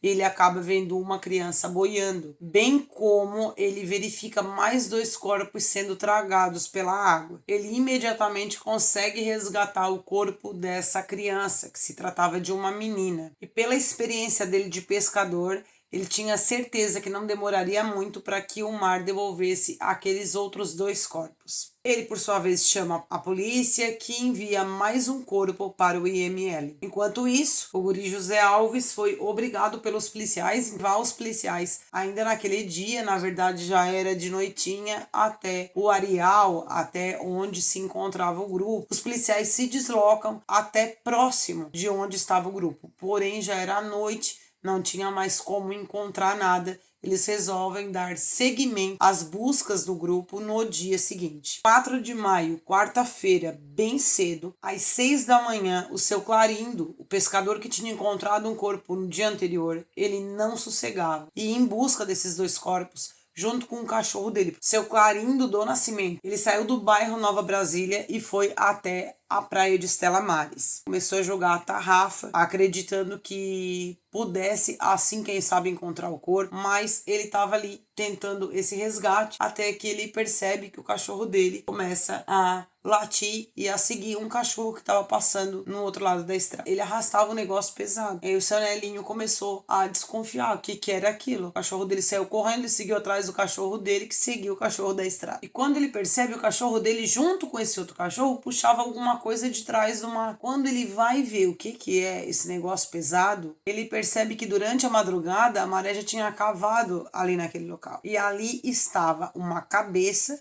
ligada a um tronco, um braço destroçado, onde parte do braço já estava só em osso. Os olhos não tinha mais, estavam apenas 2 buracos, aparecendo somente tecido interno. Mal deu tempo do seu Nelinho afastar o cachorro, ele percebe que o outro cachorro já estava com um pedaço de carne amolecida na boca. Ele consegue pegar um caixote que o mar tinha devolvido, coloca essas partes que ele encontra dentro do caixote. Enquanto isso, um outro pescador, o seu Pedro Nascimento, que tem um apelido de Piroca, chamou ele, Nelinho, Nelinho. Ele estava um pouco distante, mais ou menos uns 300 metros, e barulho do mar e tudo, ele não conseguiu ouvir direito o que o seu Pedro dizia, mas na verdade o seu Pedro havia encontrado somente uma cabeça. E foi de bicicleta que o seu Nelinho saiu em busca de ajuda policial. Enquanto isso, no grupo religioso, as coisas não andavam bem, porque o Godot acabou discutindo severamente com uma tota que não gostou nada de ser confrontado. Os policiais, por sua vez, já estavam em Nova Brasília. Eles mostravam fotos das crianças, morador por morador, casa por casa, encontrar os pais dessas crianças, enquanto ainda a outra equipe policial que seguia com o José Alves em busca do grupo religioso. Em torno das 10 horas da manhã,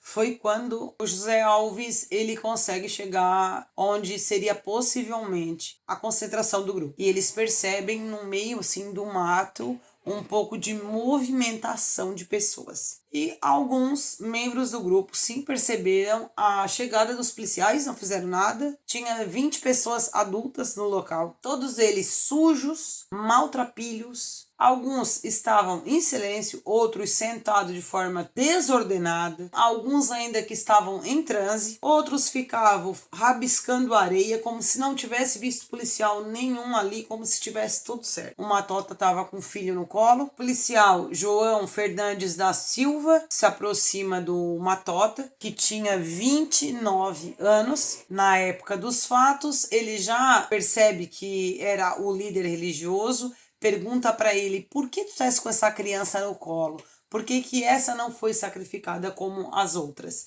E daí ele disse: porque essa criança aqui, essa aqui é santa. A Marata tinha 22 anos na época dos fatos, cabelo tudo estraçalhado do vento, sem expressão nenhuma. Ela não chorava, ela não ria, ela nada.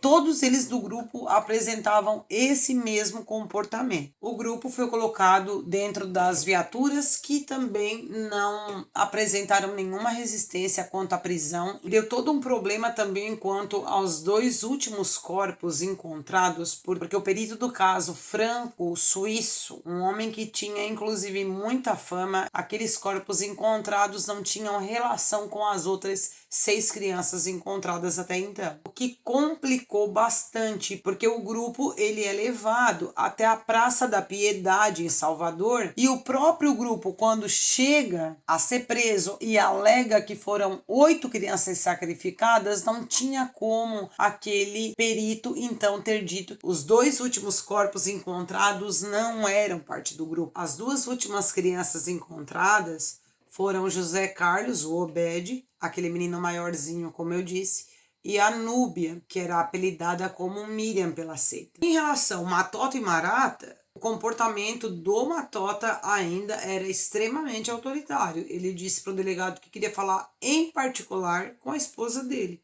e falar isso de maneira ríspida. Os outros membros do grupo foi seguindo um a um, e aí verificaram que tinha idosos, tinham pessoas de mais ou menos meia idade, e inclusive até menores de idade. 3 guris foram enviados para o juizado de menores, restante do grupo preso, bem como Matota e Marata também presos. O casal, diferente do restante do grupo, eles pararam de se alimentar, até porque o Matota disse que ele não precisava comer, porque quem alimentava ele era Deus. Então ele podia ficar aí 1 mês sem comer, que estava tudo certo, estava tudo de boa. No dia 5 de maio, o diretor da Polícia Técnica, José Raimundo Salles de Oliveira, ele respeitosamente, para não ficar tão feio, tão chato, né, ele explica a toda a população que foi um erro, um equívoco do legista, e que sim, que foram 8 crianças ao total sacrificadas, e que as 8 crianças estavam no IML Nina Rodrigues. Todos do grupo contavam as mesmas coisas que o José Alves já havia relatado para o delegado.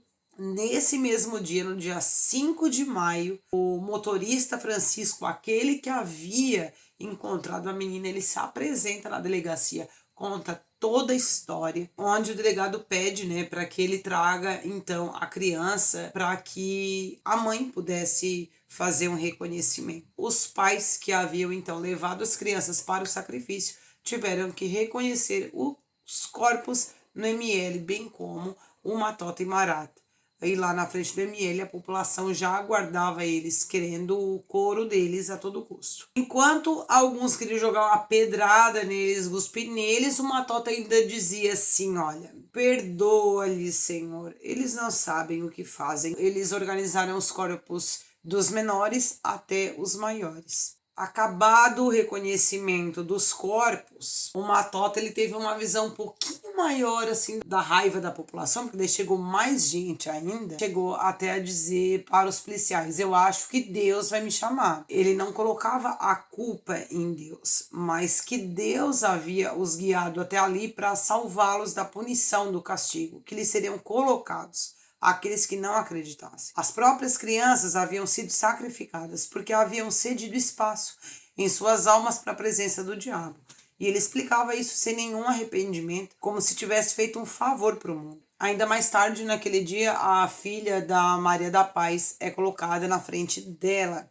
A menina chega juntamente com a psicóloga. A menina estava muito bem vestida, arrumadinha, com lacinho no cabelo, tudo. O delegado colocou a menina, então, na frente dessa mãe, da Maria da Paz, que reconheceu a filha, obviamente, e foi a primeira vez desde então que se viu a Maria da Paz chorar, desde que ela foi presa. Conta para o delegado que ela não sabia direito o que estava acontecendo. Todos eles do grupo depositaram toda a confiança no pastor, acreditavam e também que eles tinham muito medo de ser devorados pela terra, eles tinham medo de cair uma bola de fogo do céu, que se eles não obedecessem eles iam ficar cegos, que eles iam ficar loucos. Então tudo isso foi muito esclarecido conforme o período que eles estavam ali ainda presos. Dia 6 de maio de 1977, o Matota, que dividia a cela com um outro presidiário, Manuel José Salles da Silva, 25 anos, tinha um apelido de Churrasco. Ele cumpria a pena por 2 assassinatos cometidos em São Paulo e um terceiro em Salvador. Fazia 2 meses que estava preso. E o Churrasco, ele vê ali, através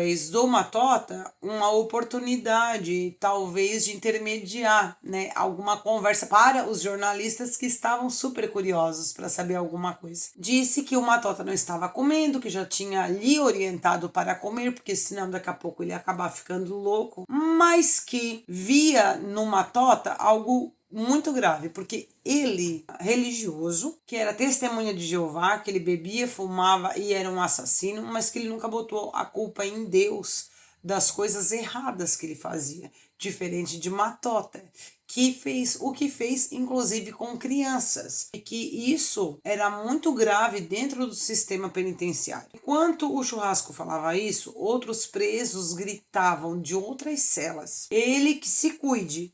E o Matota ficava acuado no outro lado da cela com medo do Churrasco. Foi assim que, acuado e com medo, o Matota aproveita a presença dos jornalistas e acaba fazendo uma denúncia. Tinha medo de morrer e que ele apanhou muito dos policiais, inclusive do próprio companheiro de cela, o Churrasco. Aí isso sai também no jornal. Visto que sai no jornal, delegado encaminha o Matota para o IML fazer, então, um laudo pericial para verificar se de fato ele havia sido agredido. Afinal, ele estava correndo risco de vida dentro da prisão. Por volta das 3 horas da tarde, as crianças tiveram um funeral pago pela Secretaria de Segurança Pública. Tinha em torno dos 6 coveiros, e aí eles gritavam o nome da criança e aí vinha o caixote. Não tinha flor natural, não tinha flor de plástico, nenhum padre, nenhum pastor. As covas eram rasas, as cruzes improvisadas de madeira, com o nome e a data de nascimento e a morte, tudo isso pintada com uma tinta preta, e os caixões foram baixados um a um com a seguinte ordem: Sérgio Alves de Araújo, cova 342, Clode de Jesus, cova 343, Andréa Bispo, cova 344, Samuel Bispo dos Santos, cova 345, Márcia Santos Souza, 346. Em caixões menores, foram aqueles 2 últimos corpos encontrados, que na verdade foram só os restos ali, né? Então, o José Carlos na cova 358 e a Núbia na 357. O Marivaldo Alves de Araújo, ele não foi chamado na lista aquele dia para ser, então, enterrado. Isso porque o enterro dessa criança foi ocorrido já na segunda-feira, no momento que eles foram enterrar as crianças, e começou um temporal, começou uma tempestade, tudo muito corrido. 15 minutos as crianças já estavam sepultadas. No dia 7 de maio, o delegado Medrado deu uma entrevista explicando que saiu o laudo do Matota. E nesse laudo constava que ele não sofreu um arranhão, uma agressão, nenhum roxo, nenhum nada. Esse homem nem apanhou. A partir dali, o secretário Luiz Arthur de Carvalho ordenou que fossem suspensas qualquer entrevista com o Matota, que ele fosse preso em uma cela sozinho. Então o Matota ele ficou isolado, não teria mais comunicação com ninguém, nem com jornalista, prestar entrevista, mas nada disso ocorreria. O Matota passou a falar sozinho, chamar 300 Espírito Santo, para que o Espírito Santo se comunicasse com a Marota e desse os recados dele. Era isso que acontecia. O Churrasco também foi prejudicado, porque ele foi enviado a uma outra penitenciária, dividindo a cela com estupradores e assassinos no Reformatório Penal Agrícola da Pedra Preta, atualmente conhecido como Colônia Lafayette, Coutinho. A Marata ficou presa então num presídio feminino e prestava depoimentos e esclarecimentos ao delegado com firmeza. Ela olhava nos olhos, mantinha os olhos retos, em momento algum transparecia qualquer tipo de fraqueza. Sempre que olhou as fotos das crianças sacrificadas, ela nunca chorou, não esboçava qualquer sentimento ou arrependimento, que por sua vez não havia o porquê se arrepender, até porque ela obedeceu às ordens divinas. Segundo ela, não eram crianças, mas sim Caim Belial, que era a referência de demônio. O irmão da Marata, por sua vez, alegou no dia 8 de maio aos jornalistas que foram até a Barra do Mundo Novo, dizendo que tiraria a sobrinha do ajuizado de menores e que a família criaria essa criança. A mãe da Marata, Dona Isabel, dizia que a filha não era capaz de fazer aquilo. Eles não acreditavam, nem o pai nem a mãe, que a filha faria mal a ninguém. Segundo ainda o pai dela, a filha queria ser professora, mas que o rumo da vida dela mudou quando ela conheceu José Maurino e que ele foi o Satanás que mudou a cabeça dela. Dia 11 de maio é feita uma avaliação de sanidade mental no grupo. Resumidamente, eles não apresentavam nenhum problema de doença mental. O que foi observado no grupo? Que eles tinham uma personalidade de obediência total, submissão. Eles eram pessoas submissas. Pela metade ainda do mês de maio de 1977, o seu José Catarino, de 68 anos, a dona Almerinda, de 40 anos, sua esposa, eles não sofreram nenhuma condenação. Até porque eles não participaram do sacrifício, né? Lembra que eles ficaram lá na praia ouvindo, mas eles não participaram?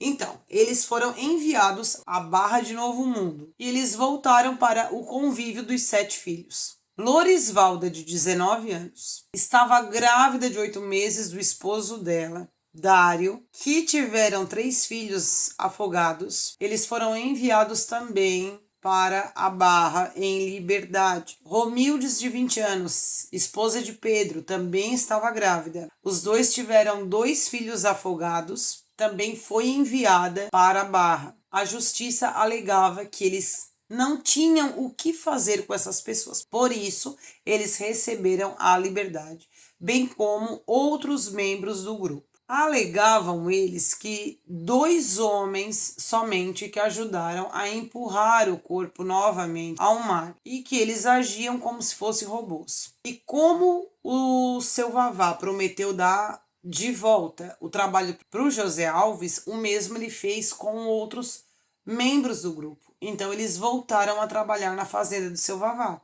Passado 3 meses da liberdade do grupo, a justiça entendeu que eles estavam envolvidos diretamente no sacrifício. Saiu um mandado de prisão de 5 deles: Dário, Pedro, Godô, Janilton, Horaci. Porém, o Godô fugiu e nunca foi encontrado. Portanto, dos 5, 4 deles foram presos. Passados pela casa de detenção, eles são encaminhados ainda para o manicômio judiciário, onde eles ficaram por 1 ano e meio à espera de um laudo. Tudo isso para concluir a ação penal. No dia 23 de setembro de 1977, o Matota e a Marata também são encaminhados para o manicômio judiciário até aguardarem o julgamento. Passando 9 meses no manicômio, no dia 4 de julho de 1978, a Floraci, ela acaba falecendo no Hospital Getúlio Vargas, em Salvador, vítima de broncopneumonia. No dia 30 de novembro de 1978, sai o resultado dos pareceres psiquiátricos desses 3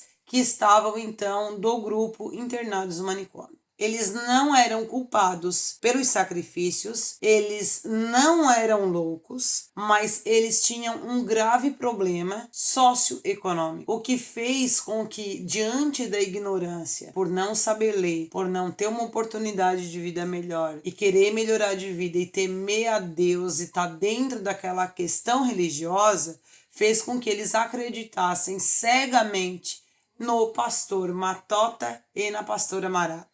E que eles, sem instrução, enfraquecidos diante do carisma de Matota, submissos e incapazes de entender o ocorrido criminoso, eles tiveram a liberdade. Afinal, eles foram vistos como vítimas sobre o Matota e a Marata. Eles foram tratados como portadores de doenças mentais. Permaneceram no manicômio entre 1977 até 1985. Quando eles precisavam prestar algum esclarecimento, um ia na frente, o outro ia atrás. Eles só se olhavam assim, mas não havia comunicação entre um e outro. O Matota, ele se sentia solitário. Ele não conversava com ninguém de jeito nenhum, não falava com ninguém, a não ser com o psiquiatra. Ele não participava das atividades oferecidas pela instituição. Ele ficava deitado, às vezes, no pátio.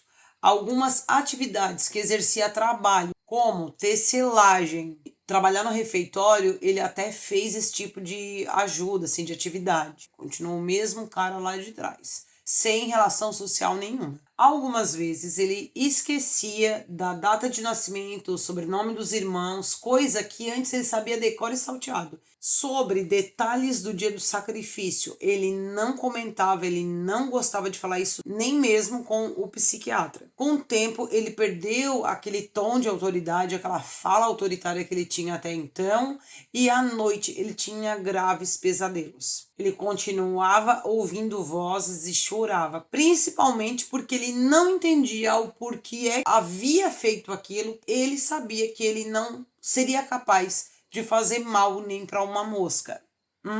Ele não faria mal. O sonho dele era um dia poder sair do manicômio, trabalhar e seguir uma vida normal, mas que ele gostaria muito de continuar frequentando a igreja. Quanto a Marata, ela chegou a ocupar uma atividade de ajudante de dentista. A Marata, diferente do Matota, ela apresentava uma tremedeira. Ela era muito nervosa. Então chegou um ponto que ela não conseguia mais nem exercer aquela atividade de ajudante de dentista para atender as outras pessoas que estavam no manicômio. Ela mudava de humor de uma hora para outra. Ela tinha uma dor de cabeça muito forte. Quando ela era questionada lá no manicômio sobre a seita em si, ela chorava tanto, mas ela chorava tanto de soluçar, que o psiquiatra não entendia o que ela estava falando. Não dava para entender o que ela estava falando. Só que não era um choro verdadeiro, porque ela continuava com as mesmas ideias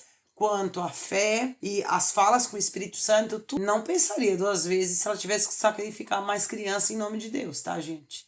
É isso. Por fim, nunca ocorreu o tal julgamento de Matota e Marata, porque eles foram considerados portadores de doenças mentais. Eles não poderiam ser responsáveis a responder sobre os seus próprios atos. Dia 12 de setembro de 1985, eles receberam a liberdade. Essa liberdade, durante um ano, eles não poderiam sair da cidade ao judiciário. Quanto eles estavam ganhando, onde eles estavam trabalhando, eles não podiam sair para viajar, eles não podiam nada. Aí o Matota, ele consegue depois de um ano visitar os pais dele. E a Marata, ela acaba indo embora com uma autorização, pelo que dá para entender pelo livro, através da assistência social, que consegue contato com a família dela, e a mãe dela disse que sim, que receberia ela de braços abertos, a entender que ela volta para a casa dos pais, porque isso não é deixado claro no final do livro. Passa tempo da liberdade deles e o psiquiatra, ele alega o seguinte, que na verdade os dois, eles não eram loucos. Tudo não passava de uma crença religiosa. O que se percebia, segundo o psiquiatra, é que o Matota era perceptível ver em outras congregações religiosas. O próprio psiquiatra, Dr. Hamilton Meira, resolveu entender um pouco dessa seita. O que aconteceu ali? Ele começa a ler inúmeros livros sobre fanatismo religioso. E ele vai em todas as congregações que o Matota frequentou. A Assembleia de Deus, depois a Igreja Universal do Reino de Deus, no Aquidabã, posteriormente na Deus é Amor, no bairro das Sete Portas, e por fim ele conclui: Matota sempre foi um indivíduo muito esperto. Ele vendia telas coloridas na frente da TV para dizer que era colorida, mas a TV não era colorida. Era preto e branco. O pastor só assumiu ter dons quando ele começou a perceber a perspectiva religiosa dos pentecostais. Que talvez o Matota percebeu o quanto significativo é quando alguém diz que recebe o Espírito Santo. Percebeu, catou aquilo ali e disse, peraí, isso aqui é um negócio para mim. É um negócio bom. E aquilo veio naturalmente, que ele pensou em ter, foi muito rápida. E por fim, que se alguém tinha algum problema mental, se tinha, era a Maria Neuza. Ou seja, essas pessoas receberam a liberdade e elas nem tinham nada, né? E aí, às vezes eu falo isso aqui em alguns casos e tem gente que malha o pau em mim nos comentários. Ah, porque tem doença. Tem, gente? Será que tem mesmo? Hein? Será que tem? Será que tem? A conclusão disso tudo, que pelo menos eu tenho do caso Matota e Marata, é que o Matota era um vadio, tinha preguiça de trabalhar, não queria saber do peso da enxada, e a Marata, uma guria que tinha uma fé absurda e talvez neurótica pelo que aconteceu com a mãe, porque para mim nenhum dos dois são loucos. Quanto ao grupo, infelizmente, isso ocorre há anos, ocorre até hoje e ainda vai ocorrer muito, porque as pessoas fragilizadas, elas estão aptas a qualquer coisa. Se quem tá forte já está apta a cair no buraco, imagina quem está enfraquecido na sua vida, tanto social, quanto econômica, quanto até interpessoal. Vou ficando por aqui, agradeço a presença de todos vocês, um grande beijo e que o universo nos abençoe.